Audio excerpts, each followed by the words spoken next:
Hey, this is Alex Head, founder of Subtext Radio. This is Subtext. Please go ahead and click the like button and the subscribe button. It really helps us to reach new audiences and promote the artists that we work with. Hit like and hit subscribe.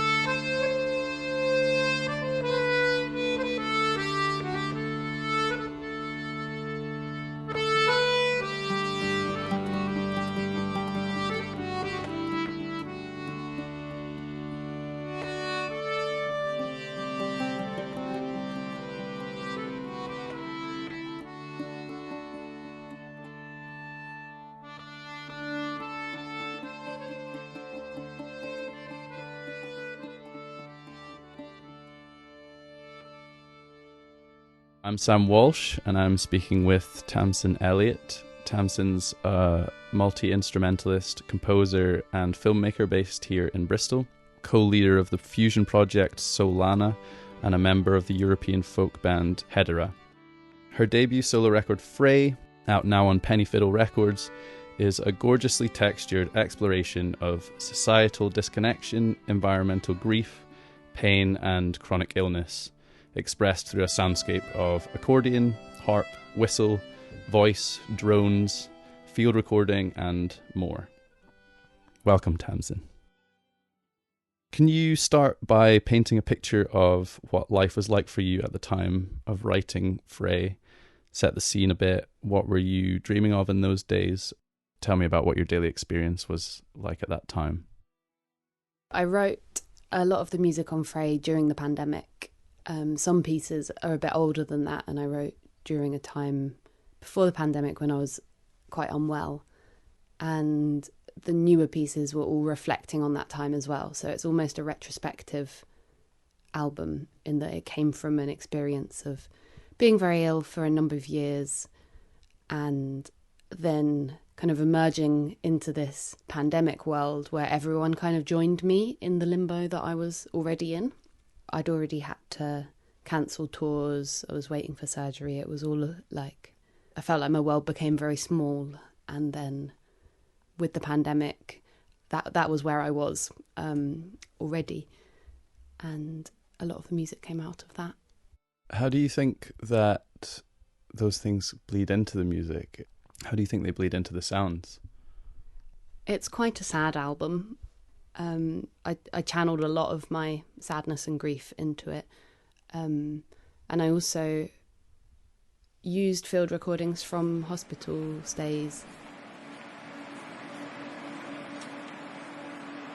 It feels quite explicit in that sense, but also I hope that the listener can feel the joyous moments as well that are definitely present through the whole album.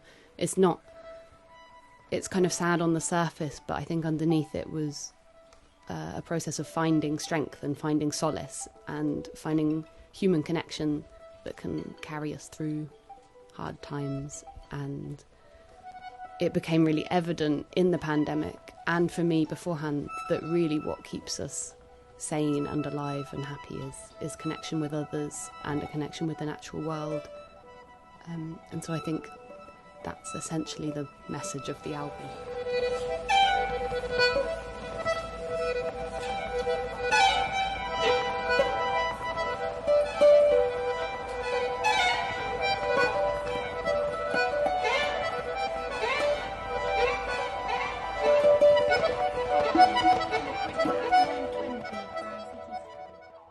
It is explicitly a sad album, but there is, I mean, you kind of pair the sadness with this like really overwhelming beauty as well. And because you're working with traditional elements, you can kind of, you hear pain across time, which I think is something that's quite, there is beauty to that. I just wondered how you stay sensitive to the traditional parts of folk music while also making it contemporary and making it very personal and trying to say something new with it as well. This is something that I think about quite a lot I think I have a lot of respect for traditional music and for the tradition that I'm rooted in and that I come from.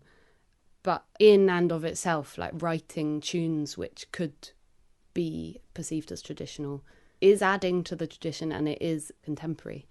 And then finding the balance between these more traditional sounding pieces and the more experimental elements on the album was just quite a journey. I didn't know if it was going to work, and I feel like I found a middle ground where I could tie things together and create a journey as a whole without feeling like I was mashing things up or trying to do too many things in one piece.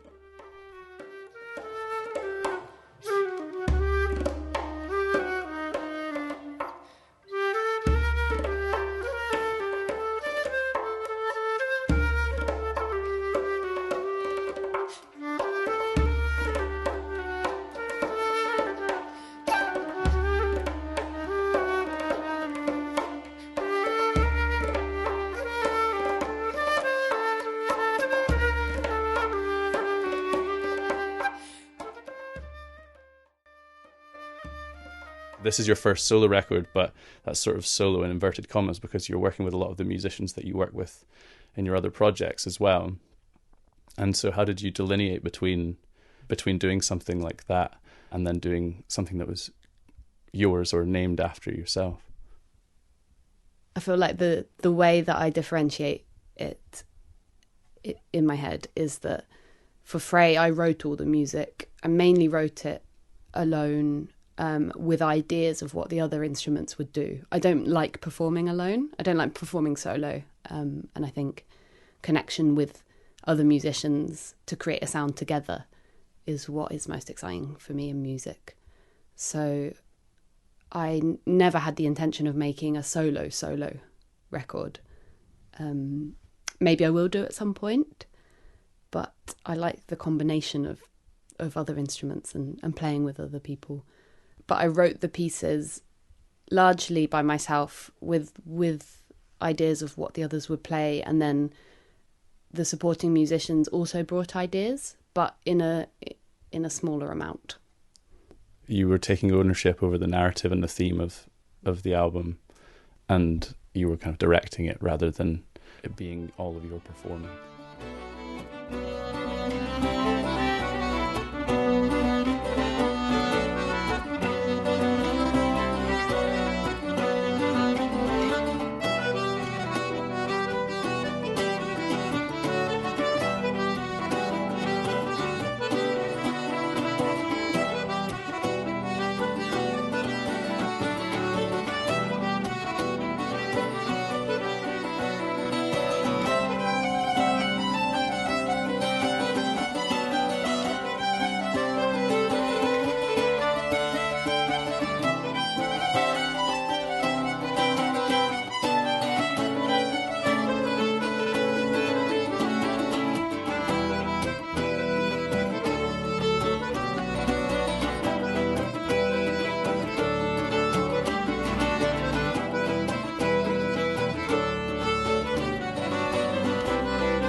So I wanted to ask you about being a filmmaker as well. This is like a really textural album, and it evokes a lot of imagery, both interior imagery and exterior imagery. My sense of hearing on the album was connected to a lot of my other senses, and I just wondered what are some of the overlaps between hearing and seeing that inspire your practice, and kind of what does that tell you about the way our senses work?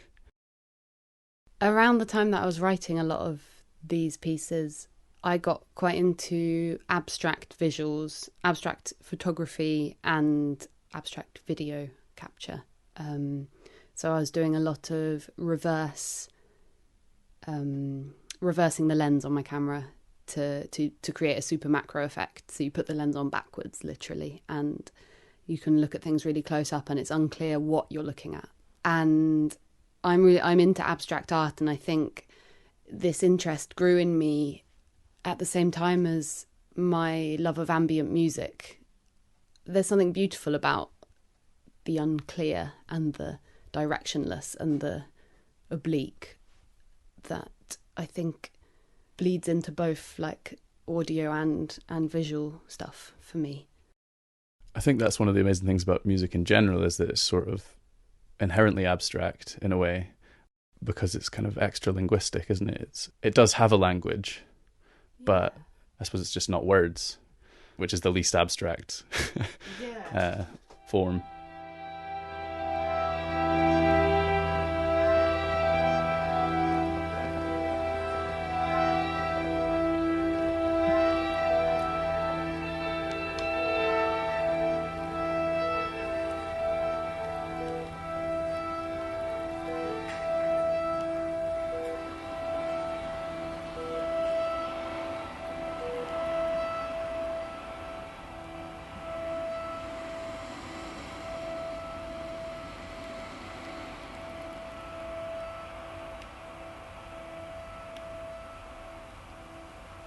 And you've talked about field recording, so I just wondered, do you feel like you have an intense relationship to the sounds that you hear in your life?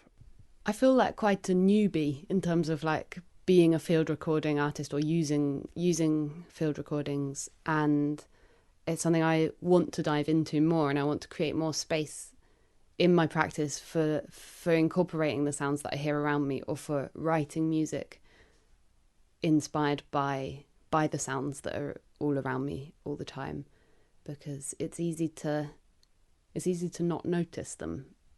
Like right now I can hear the boiler ticking really, really subtly, and like, what rhythm is that? Could that be the start of a folk tune? Could it be the start of something more abstract? But yeah, in the hospital sounds trigger very strong feelings for me, and they go together with the more abstract pieces on the album in a very clear way, because I spent a lot of time in hospital listening to ambient music to block out the sounds of the beeping machines and the rattling trolleys and the chatting nurses, who were lovely, obviously, and need to have a chat. And so that the abstract pieces on the album capture that whole sound world and that feeling of being in limbo and being hyper aware of all the small sounds, and in some ways trying to escape them, but also they take me back to that place when combined with music.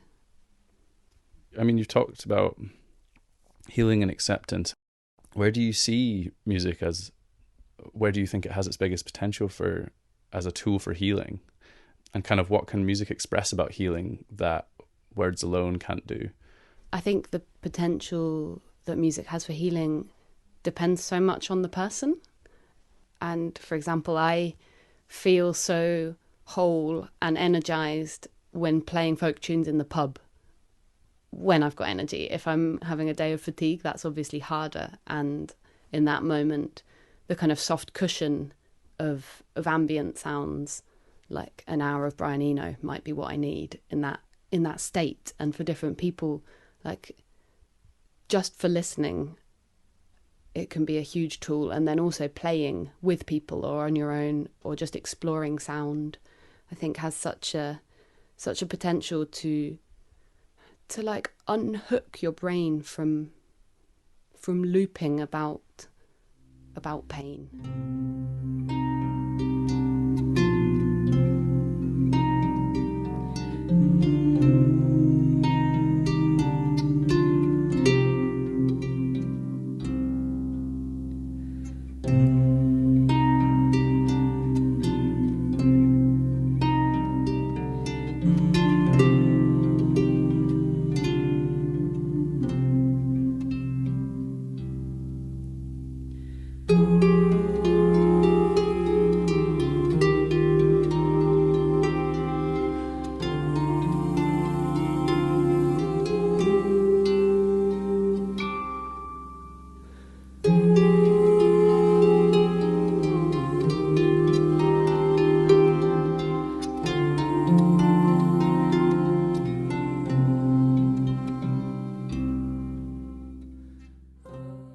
I'd like to ask you a little bit about your development as an artist.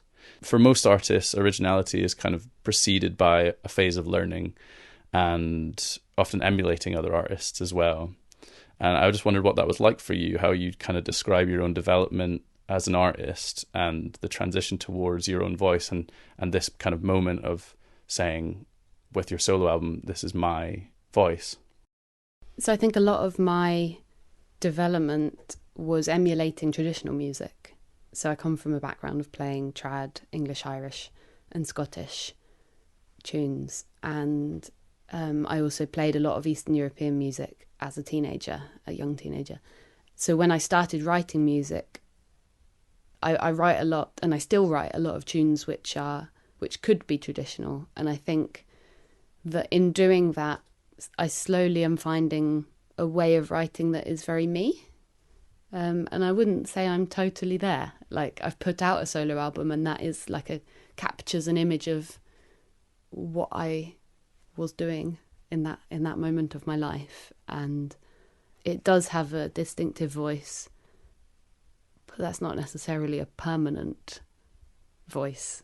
And I hope that I will still develop in and finding different ways of creating music that feels more me in each moment. What is your practice like? Or what was it like for this one? Do you have a way of avoiding blocks and keeping motivated? Is it easy for you to just get up and play music every day and write music every day, or is that a real struggle for you? It was a struggle at times, and I definitely found a way of getting past blocks was just playing trad tunes with people and reminding myself that brings me so much joy. That's kind of the tradition that I'm adding to and deviating from.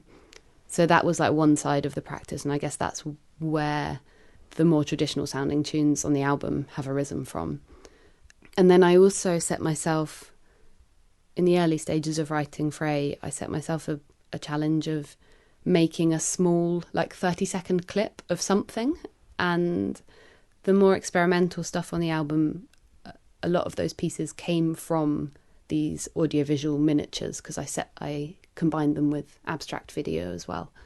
And it was a great process because I didn't know much about music production, and I was just playing with all the tools on Ableton without really knowing what each thing did.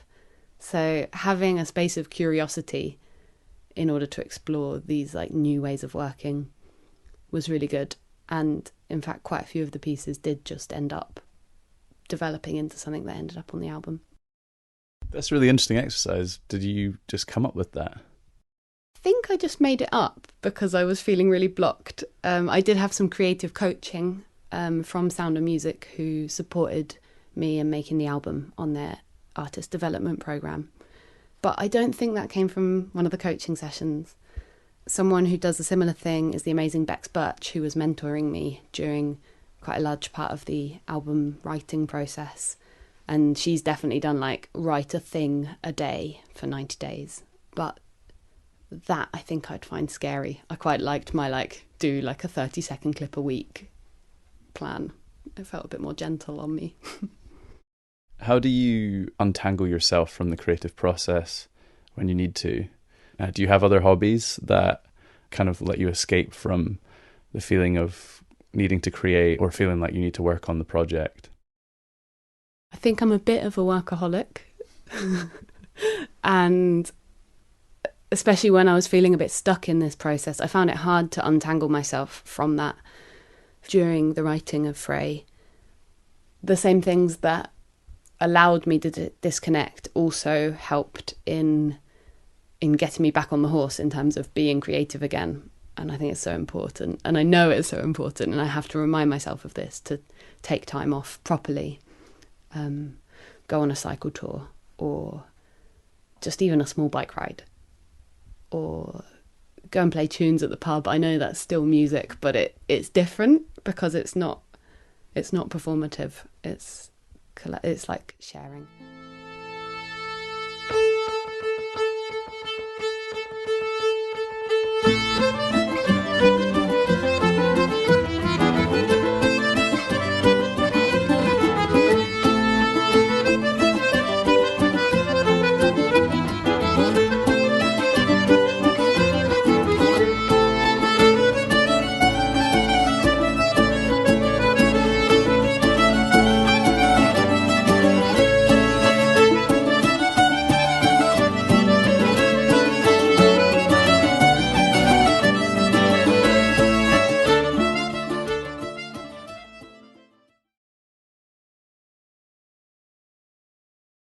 Art can be a purpose in its own right, but it can also feed back into everyday life. And for this album, it kind of takes on a social and a political role about environmental anxiety.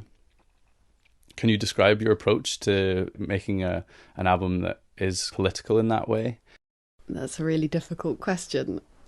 It is political in that it is reflecting on the crises that we face, but in a sense it's more of a way of channeling grief collectively. And I guess my aim is not so political in a direct sense, but in a sense of fostering connection and bringing people together, and that being a gentle antidote to the hard things that we face. So I would love to be someone that could make music that has a more activistic quality, but that's not the music that I'm making. I can't write protest songs. So it feels like a less direct political message. Do you feel like you have some sort of responsibility to address that as a contemporary artist? Definitely. And it can feel quite bleak when there's so many problems in the world, and I'm just like, what am I doing? I'm just playing music. I'm not like making a big difference to anything. And yet I wouldn't want to live in a world without music. Again, just feeling connected with other people is such an antidote to all the problems and all the crises. And if that's what I'm able to give, then I hope it can be enough.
working on now?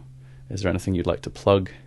So I just spent a week rehearsing and arranging new material with Hedera, and we play some original but mainly traditional and contemporary folk pieces from around Europe and further afield. And we did our debut gig last week, which was very beautiful. So there's some nice videos that people can see online for that. And then my next big project is with my friend Tarek El Azari, who you mentioned earlier. And he's coming over from Egypt in February to write and record music with me. And we're going to be exploring the kind of differences in and similarities between the folk traditions of England and Egypt. And we're currently doing doing a bit of research and sharing a lot of music in preparation for that.